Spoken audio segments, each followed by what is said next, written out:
The night was calm in the alien city of Zorath. Tall towers shone like silver crystals under the twin moons. Inside one of the grandest mansions lived Lady Serana, a millionaire alien mother. She was famous for her wealth, her parties, and her power. But behind her shining life, there was a wound that never healed. Her daughter, Lyra, had been paralyzed for years. Every evening, the great dining hall of Serana's mansion was filled with soft music, floating lights, and dishes from across the galaxy. Servants moved like shadows, bringing golden plates of food, but Serana never truly enjoyed her meals. Her eyes always drifted to the end of the long table, where Lyra sat in her chair, silent and still. Lyra was young, only 16, with eyes that once sparkled like the stars. But now, those eyes carried sadness. She could not walk. She could not dance. She could not run like the other children of Zorath. She only watched as life passed her by. Doctors, healers, even machine surgeons had tried to help her, but every attempt had failed. On this night, Serana sat with her family for dinner. She wore a gown made of starlight threads, her wealth displayed in every jewel. Yet her heart was heavy. She looked at her daughter and whispered in her mind, "If only you could walk again, my Lyra. I would give everything." The servants placed a shining silver plate before Serana. She picked up her fork slowly without hunger. The family spoke quietly, voices blending with the soft hum of alien instruments. Lyra sat quietly, her hands resting on the armrests of her chair. Then, something happened. At first, Serana thought her eyes were playing tricks on her. She saw Lyra's fingers twitch, a small, almost invisible movement. Serana froze. She set down her fork and stared. Lyra blinked. Her face tightened as if she felt something strange. She looked down at her own hands in confusion. For years, those hands had been motionless. Now, one finger lifted, and then another. Serana's breath caught. Her chest tightened. She whispered, "Lyra?" Her voice was trembling. The others at the table turned their heads. All eyes were now on the young girl. Lyra's hands shook, and then slowly, very slowly, she pushed against the armrest of her chair. Her shoulders tensed as if she were fighting some invisible weight. "No, this is impossible," Serana whispered again. With a small cry, Lyra's body lifted. Her legs, once lifeless, now trembled with force. She rose from the chair, her knees shaking like leaves in the wind. For a moment it seemed she would collapse. But then she took a step, one step forward, then another. Her face was pale, with shock, her eyes wide with fear and wonder. She looked down at her legs moving after so many years. She gasped, tears running down her cheeks. Serana's hand shook violently. The silver plate she held slipped from her grasp. It crashed to the marble floor with a sound like thunder. The hall went silent. The servants froze in their tracks. The family stared, mouths open, as the impossible unfolded before their eyes. The millionaire alien mother, who had seen countless wonders of wealth and power, stood frozen. She could not believe what she was seeing. Her daughter, her paralyzed daughter, was walking. Lyra reached out, her voice weak but filled with emotion. "Mother!" Serana stumbled backward, her heart racing. A storm of questions struck her. Mind, how? Why now? What force has done this? The music in the hall had stopped. Even the floating light seemed to dim, as if the universe itself was holding its breath. Lyra took another step, steadier this time. Her tears shone in the moonlight as she whispered again, "Mother, I can walk." Serana's lips parted, but no words came out. She was shaking. She felt fear, joy, and disbelief all at once. This was a miracle, or perhaps something far more dangerous. The servants whispered among themselves. Some crossed their arms in fear, as if sensing an unknown power. The younger children at the table gasped, their eyes wide with wonder. But Serana's thoughts were darker. She remembered the old warnings, the ancient legends of forbidden science, and whispers of strangers who promised miracles at terrible cost. She remembered the secret deals she had once refused, the mysterious healers who had come to her gates and left in anger when she said no. Her daughter was walking. But at what price? Sarana pressed her hand to her chest. Her heart beat wild. She felt as though invisible eyes were watching her house, watching her daughter. Something about this miracle felt wrong, too sudden, too perfect. Lyra's small steps echoed in the grand hall. Each sound made Sarana's fear grow. She knew this moment was not the end. It was the beginning. The plate lay shattered on the floor, but no one cared. All eyes were on the girl who should not be walking, the girl who had defied fate. And above the mansion, hidden behind the twin moons, a dark shadow moved across the stars. Years before the night of the miracle, the mansion of Lady Sarana was filled with laughter. Lyra had been a bright child, full of life and joy. She loved to run through the crystal gardens, chase the glowing firebirds, and dance under the twin moons. Wherever she went, her laughter followed like the sound of bells. But then came the accident. It happened on the day of the Sky Festival. The city of Zorath was alive with colors and lights. Ships painted the skies with trails of fire. Music filled the air, and people wore masks of silver and gold. Sarana had dressed her daughter in a shining gown, proud of her beauty. Lyra had danced in the streets, her steps quick and graceful. And then, the sky tore open. A machine, black and broken, fell from the clouds. It was not part of the festival. It was something else, something forbidden. It was old war technology, a remnant of battles that the Council of Worlds had long hidden from the public. The machine crashed near the parade. Its core exploded with burning light. Lyra had been close. Too close. The blast did not kill her. But when Sarana pulled her daughter from the smoke, she found her body stiff, her legs limp like stone. Lyra's eyes were open, but she could not move. She could not feel. From that day, Lyra never walked again. Sarana used her wealth to find answers. She called the best alien doctors from 100 systems. She paid for the most advanced machines, healers and mind scanners. They all gave the same cold words. Her nerves are broken, her spine is shattered beyond repair. There is no hope. But Sarana did not believe in no hope. She searched deeper, moving beyond the Council's medicine. She spoke with black market healers who worked with forbidden nanotech. She visited the temples of the whispering priests, who promised miracles for a price.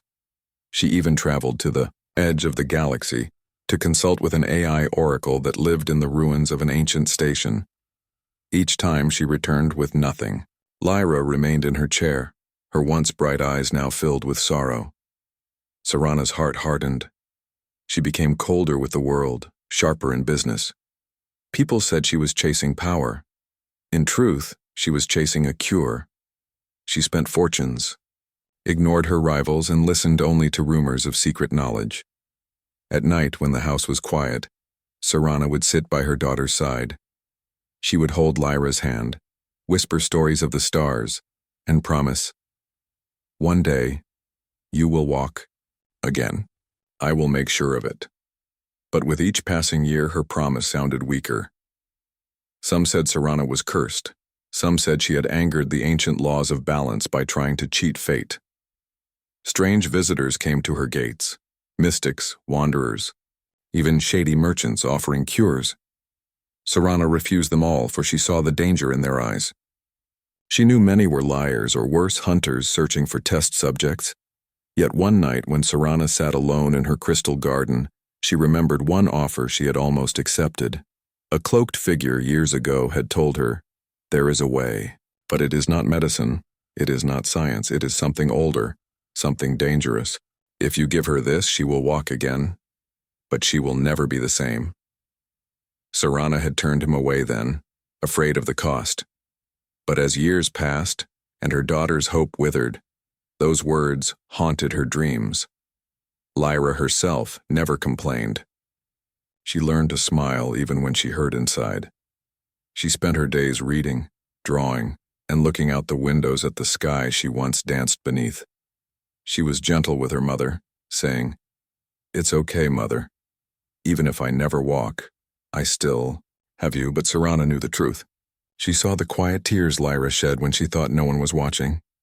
She saw the longing in her daughter's eyes when other children ran through the gardens. And so the millionaire mother's heart burned with anger at the universe. She asked herself every night, "Why my child? Why her?" When Lyra's fingers first twitched at the dinner table, Sarana's soul felt both joy and dread. For years, nothing had changed. Then suddenly, in one night, everything was different.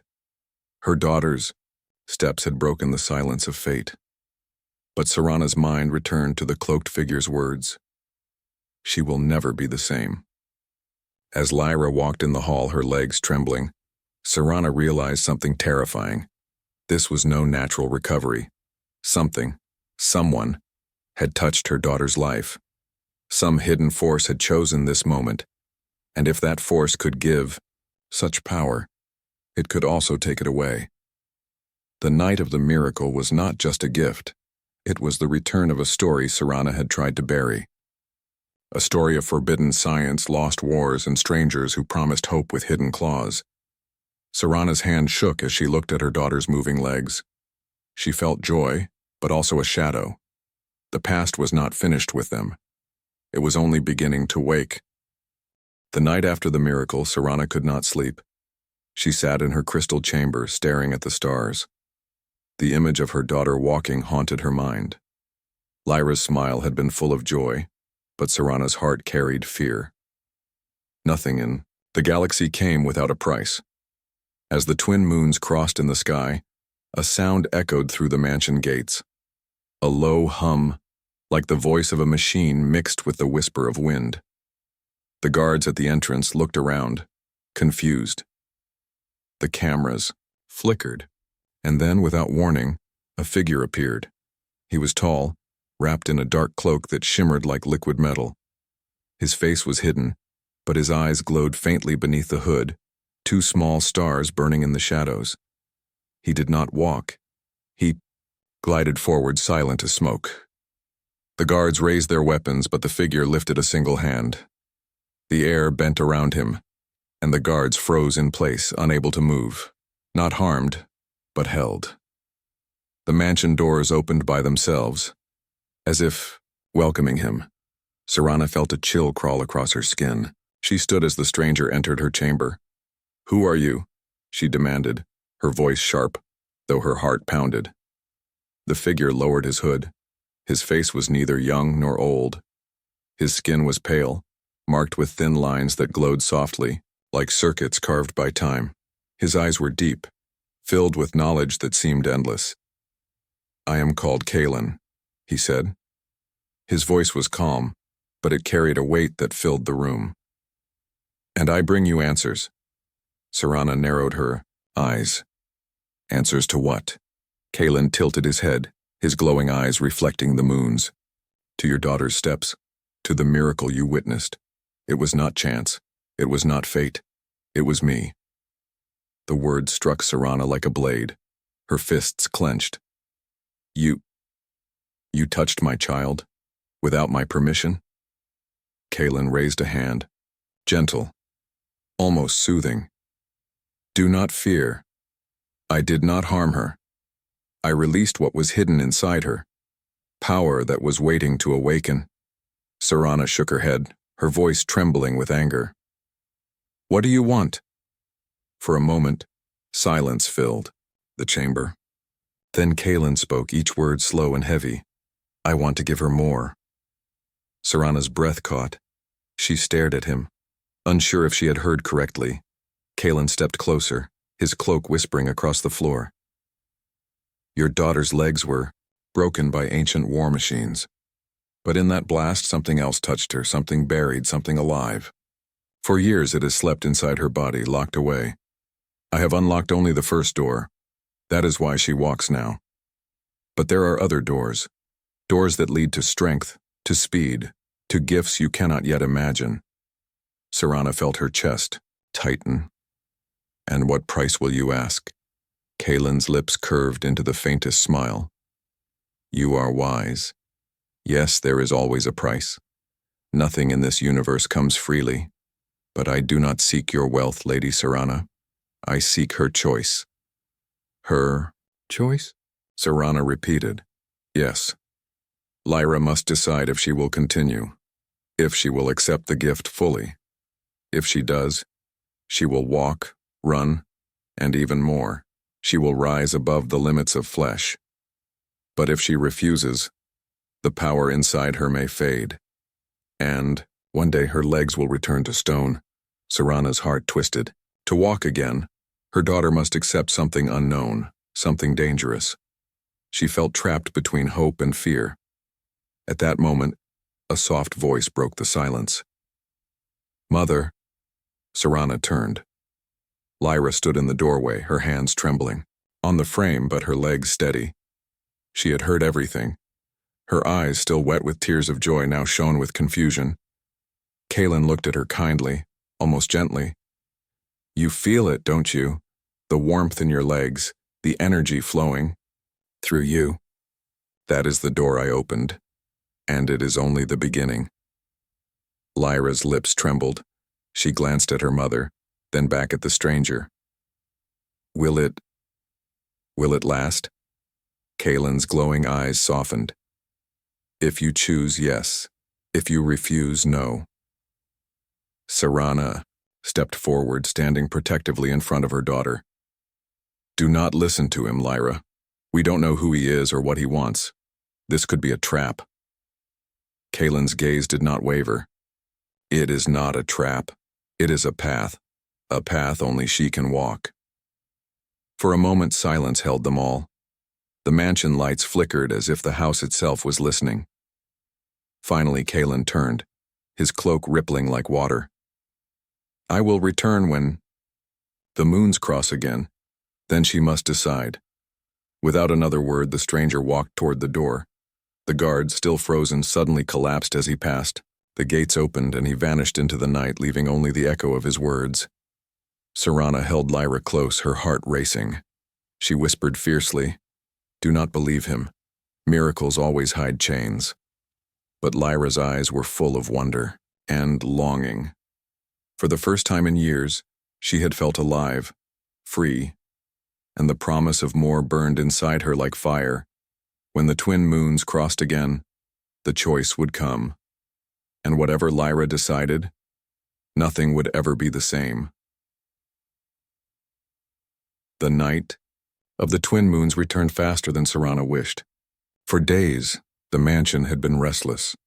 Servants whispered in corners, guards doubled their watch, and Serana herself walked the halls like a storm.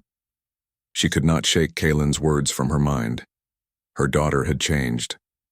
Lyra's steps grew stronger each day. She walked slowly at first, then faster. She smiled again, laughed again, even sang in the gardens. For a mother, it was everything Serana had ever prayed for. But still, fear clawed at her heart. Because every night, Lyra woke with strange dreams. She spoke of voices in the dark, calling her name. She said she felt a fire moving inside her, a fire that whispered, more, more, more. When the moons finally crossed in the sky, the mansion grew cold. The air itself felt heavy, as if the universe held its breath. And then he returned. Kaylin walked through the gates without a sound. This time the guards did not resist. They had seen his power before. The servants bowed their heads, unwilling to meet his glowing eyes. He entered the chamber where Serana and Lyra waited. A long table was set with nothing but a single candle, its flame trembling in the still air. Serana stood tall, her gown dark as the night sky. You should not have come back, she said coldly. Kaylin's lips curved in that faint smile again. I said I would. And I keep my promises. His gaze shifted to Lyra. Are you ready, child? Lyra swallowed hard. She looked at her mother, then at the stranger. I want to walk. I want more. Serana's heart cracked. Lyra, no. You don't know what you're asking for. This man is dangerous. His promises will chain you. But Lyra shook her head. Mother, I have been in chains all my life. The chair was my prison. I don't want to go back. I can't. Kalen stepped forward, his cloak whispering like 1,000 wings. Then come. Tonight the second door will open. Serana blocked his path. Her eyes burned with fury. If you harm her, I will destroy you. Kalen bowed slightly, almost respectfully. I do not harm, I awaken. The chamber darkened. The candle flame stretched long and thin, as if pulled by unseen hands. The walls shimmered, bending like liquid glass. A circle of light formed on the floor, glowing with strange patterns, symbols Serana had never seen before, symbols older than her people's history. Kalen motioned for Lyra to step inside the circle. Serana tried to stop her, but Lyra pulled free, her eyes shining with determination. Slowly, she walked into the light. The air vibrated. The floor hummed. The symbols rose like smoke, wrapping around Lyra's body. She gasped as the energy entered, her skin flowing into her bones, her veins, her heart. Serana screamed, "Stop this! You'll kill her!" Kalen raised his hands, his eyes glowing brighter. Do not fear.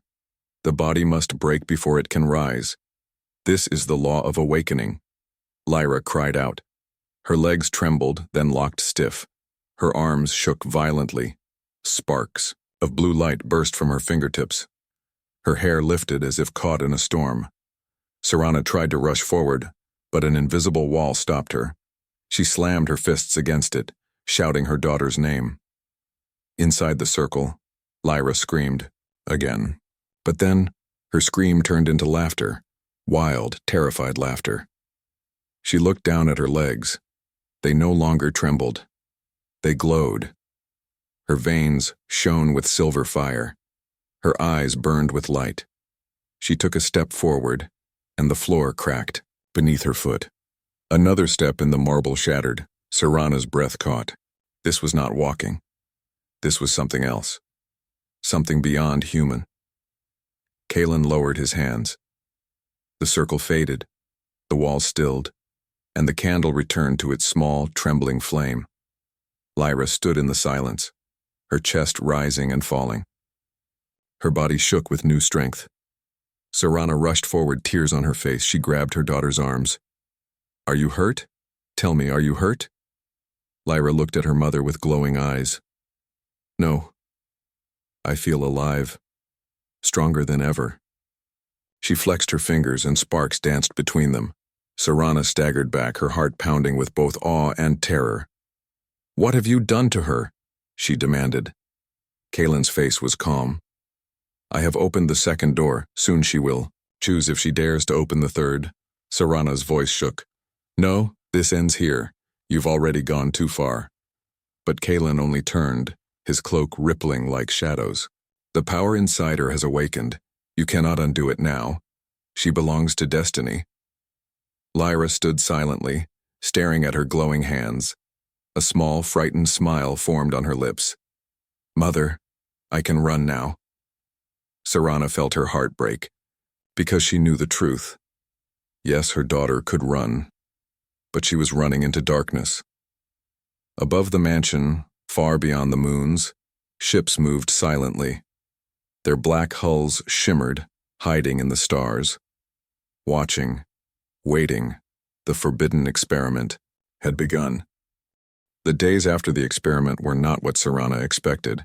She thought her daughter would be free, healed, and happy. But instead, something strange began to happen. At first, it was small. Lyra walked faster than anyone else in the mansion. Her steps were light, almost too light, as if gravity itself no longer held her. She could climb the stairs without touching the rail, leap over tables, and move with the grace of a bird in flight. The servants whispered as they watched her.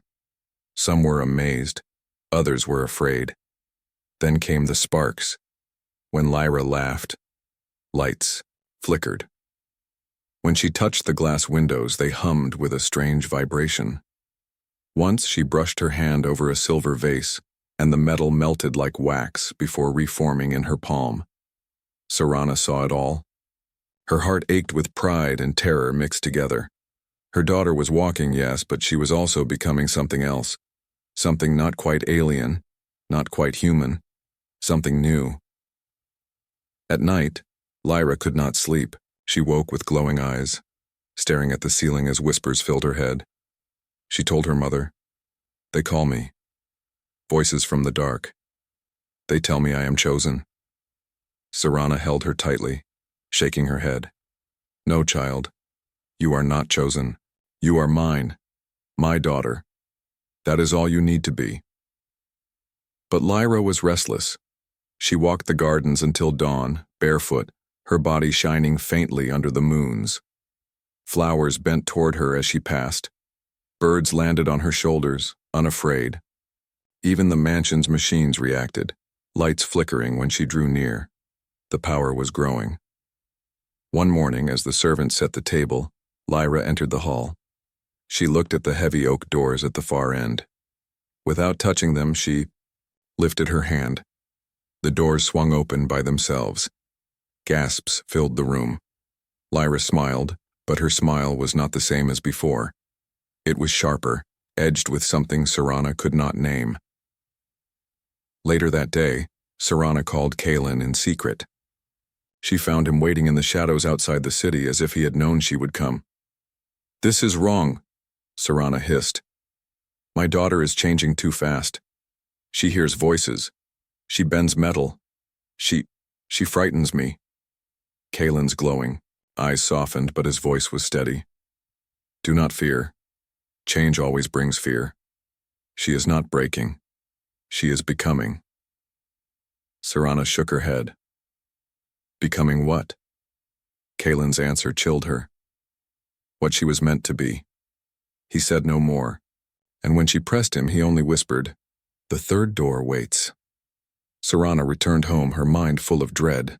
She watched Lyra from a distance, wondering if her child was still the same girl she once held in her arms. That night, the unexpected change revealed its darker side. Lyra was in her chamber, reading a book. Suddenly, she gasped, clutching her head. Sparks burst from her fingertips, burning holes in the pages. Her eyes glowed brighter than ever, and her body lifted from the ground. The furniture trembled, rising into the air. The walls shook. A mirror shattered. Serana rushed in, shouting her name. "Lyra, stop! Come back to me!" But Lyra's voice was not her own. It was layered, echoing, like a chorus of voices speaking at once. "We are awake.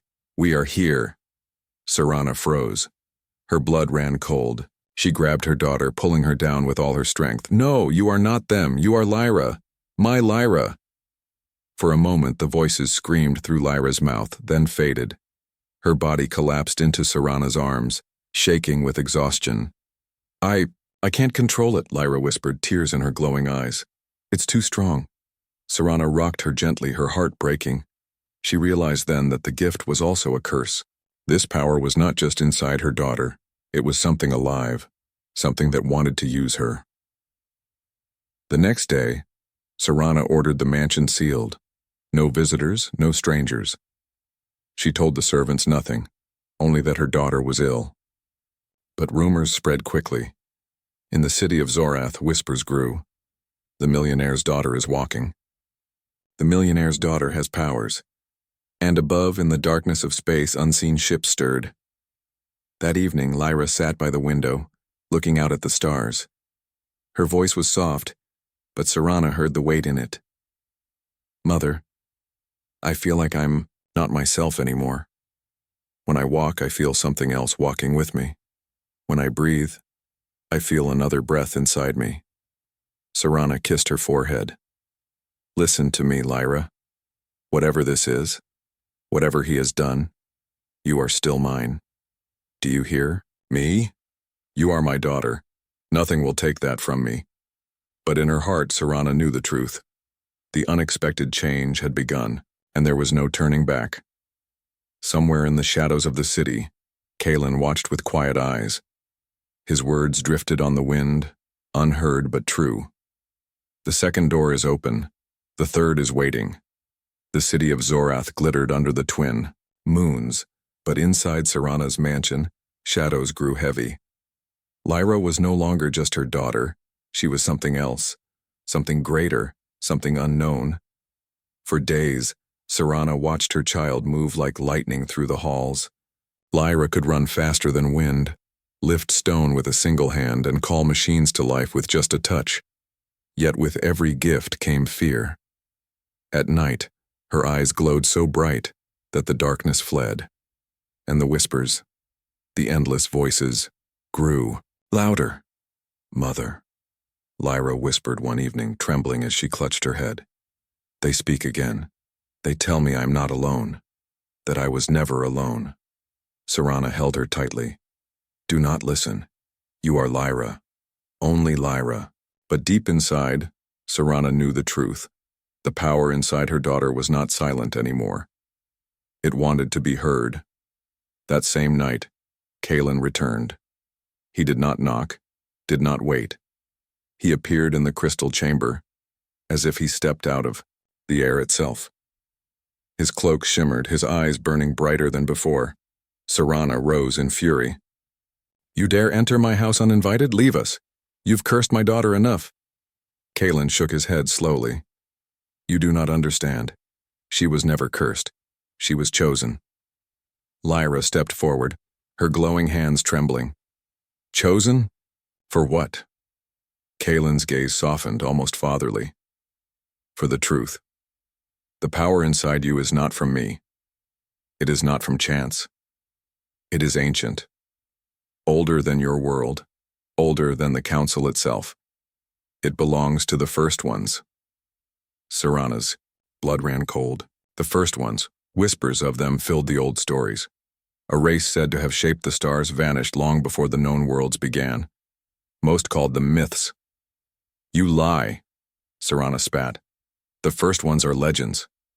Kalen's eyes locked on hers. "And yet their voice lives inside your child." Lyra's breath quickened.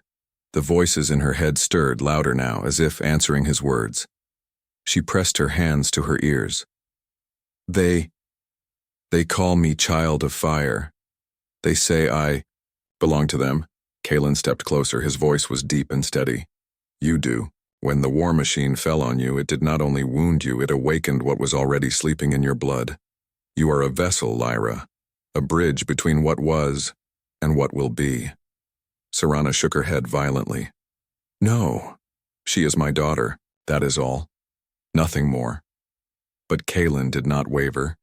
He looked at Lyra with calm certainty. "You feel it, don't you? The strength, the hunger, the voices, that is the memory of the first ones reaching through time. They chose you to carry. Their return." Lyra's eyes widened, her body trembling. She whispered, "Return? You mean they want to come back?" "Yes," Kalen said softly. "Through you." The room fell silent, heavy as stone. Serana's knees weakened. She whispered, "No. No, I will not allow this. My daughter will not be used."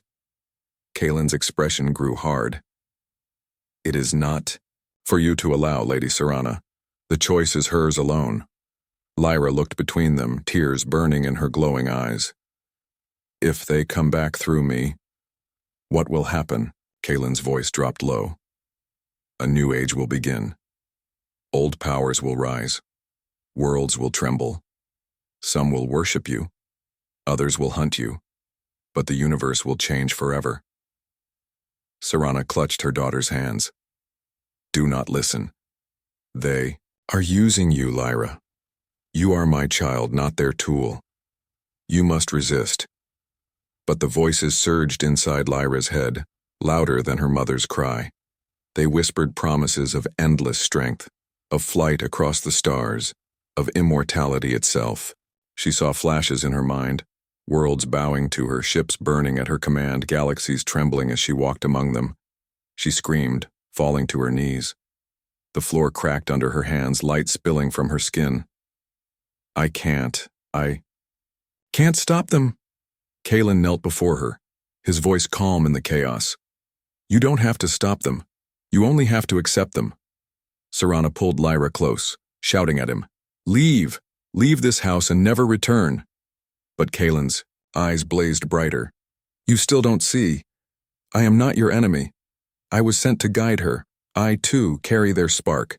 But she is the one they chose to awaken. She is the vessel. She is the key. Lyra trembled in her mother's arms, her voice broken. Mother, what if he's right? What if this is who I am? Serana held her tighter, whispering fiercely, No, you are not a weapon. You are not their child. You are mine. Mine. Kalen rose, his cloak flowing like smoke. The third door is near. When it opens, there will be no turning back. His words echoed through the chamber as he vanished into the air, leaving silence behind. Lyra clung to her mother, shaking. I'm scared, Mother. If I fight them, I feel like I'll break. If I accept them, I feel like I'll lose myself. Serana stroked her hair, hiding her own fear. Listen to me, Lyra. No matter what he says, no matter what they whisper, you are not their vessel. You are not their key. You are my daughter, and I will fight the stars themselves to keep you safe. But outside the mansion, beyond the skies, black ships gathered. The galaxy had already heard the whispers. The revelation was not just for Serana and Lyra. Others were listening. Others were coming. And the third door waited. The mansion of Lady Serana was no longer the same. It had once been a place of beauty and music, filled with servants and laughter. Now it was a fortress of silence. The halls echoed with whispers of power. The windows trembled when Lyra walked by. Even the machines of the house bent toward her, as if recognizing a hidden master. Serana never left her daughter's side. She feared what would come next, what the third door would bring. She had seen her daughter smile with joy again, but she had also seen her eyes blaze with light that was not her own. Every night Serana prayed for strength. Every night the stars seemed to whisper back. The whispers grew louder inside Lyra's mind. She heard voices of beings she had never known, calling her child of fire, vessel of return. Sometimes she woke screaming, her hands burning with light. Sometimes she stood at the window, staring at the skies as if waiting for something.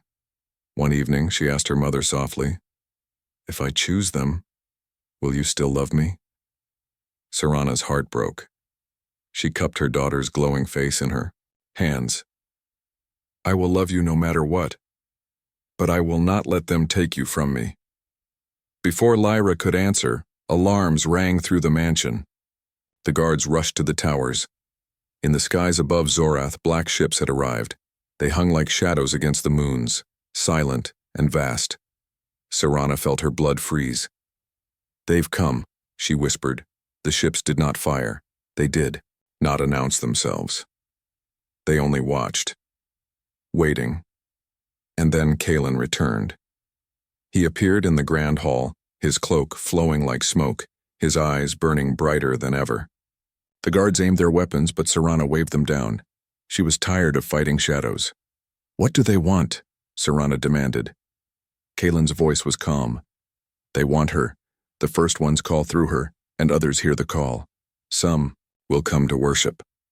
Some will come to destroy. But all will come. Lyra stepped forward, her hands trembling with sparks. And if I refuse them? Kalen looked at her with something like sorrow. Then the power inside you will tear you apart. It cannot be caged forever. A vessel must open or it must break. Serana's fury boiled over. You gave her this curse, you and your doors. If she suffers, it will be because of you. Kalen shook his head. No. I only revealed what was already there. The first ones marked her long ago. I am only a guide. Lyra's eyes glowed as she turned to her mother. Maybe this is who I am, Mother. Maybe I was never meant to be normal. Serana grabbed her shoulders, shaking her. No, you are mine. You are not their tool. You are not their key. You are my daughter. Tears rolled down Lyra's face, glowing like liquid light. But what if I am both? The ground trembled. The black ships above shifted, beams of energy flickering along their hulls. The city of Zorath panicked, alarms screaming across the towers. Citizens ran through the streets, pointing to the skies. Kalen raised his hands. The third door is near. Tonight the choice must be made. Light burst from Lyra's body, her feet lifted from the floor, her hair floating as if in water. The voices inside her grew louder, no longer whispers but shouts. They spoke in languages older than time, yet Sarana understood. Open, rise, return. Sarana screamed her daughter's name, reaching out. Lyra, fight them, don't let them take you. Lyra hovered in the air, torn between two worlds. Her eyes blazed with fire, her voice echoing with many voices. I don't know who I am anymore. Kalen's voice cut through the storm. You are the bridge. Choose, Lyra. Open the door, or let it close forever. The air cracked like thunder. The mansion walls split, windows shattering. Outside, the black ships charged their weapons. The universe itself seemed to wait. And then, Lyra's light dimmed. Slowly, painfully, she lowered herself back to the ground. Her legs shook. She looked at her mother, her voice breaking. I choose to stay with you, not them. Sarana's arms wrapped around her daughter. Relief and terror mixed in her tears. Kalen's face was unreadable. His glowing eyes dimmed, but he spoke softly. Then the third door remains closed. For now. The black ships paused. Then, slowly, silently, they vanished back into the chai, void as if retreating. The city's alarms faded, leaving only silence. But Sarana knew it was not victory. It was a warning. Lyra leaned weakly against her mother. Mother, I'm still afraid. What if they come back? Sarana kissed her forehead, her voice fierce. Let them come.